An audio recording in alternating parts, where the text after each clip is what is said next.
আসেন।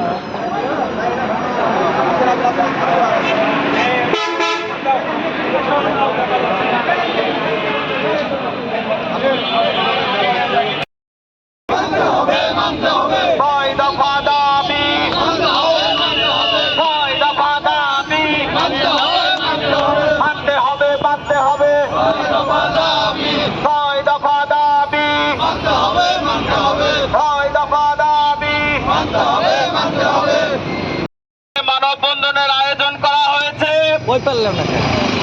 আপনারা জানেন আমাদের দৈনন্দিন কাজের যে একটি সিস্টেম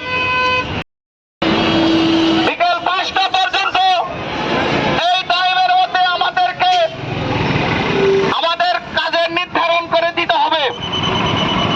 এই দাবিগুলো নিয়ে আমরা মূলত রাজপথে আজকে দাঁড়িয়েছি। দুঃখজনক এরিয়া ম্যানেজার আরএসএফ সেই লেভেল অনুসারে অবশ্যই নির্দিষ্ট টাকা অবশ্যই প্রদান করতে হবে। আমাদের কোম্পানির নিয়ম নীতি যা আছে সেই নিয়ম নীতির কিছুটা সংস্করণ করতে হবে। সুনির্দিষ্ট নীতিমালা না হলে আমাদের পরিচ্ছন্নভাবে কাজ করা কষ্ট হচ্ছে।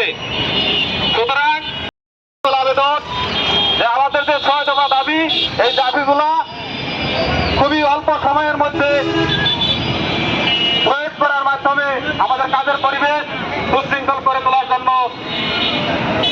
অনুরোধ জানাচ্ছি। সবাইকে ধন্যবাদ। দালাল সাব্যস্ত করে গ্রেফতার করা হয়, দালাল ধরা হয় অল্প কয়েকজন, আর আমাদের রিপ্রেজেন্টেটিভ ছিল বেশি পরিমাণে। আমরা তীব্র প্রতিবাদ জানাচ্ছি। আমরা কোনো দালাল নই, আমরা আমাদের পেশাগত দায়িত্ব পালন করে থাকি। বক্তব্য রাখলেন রূপচাকিয়া মডেল ফারিয়ার সম্মানিত সভাপতি সাহেব। তিনি অনেক গুরুত্বপূর্ণ বক্তব্য রেখেছেন। আমাদের যে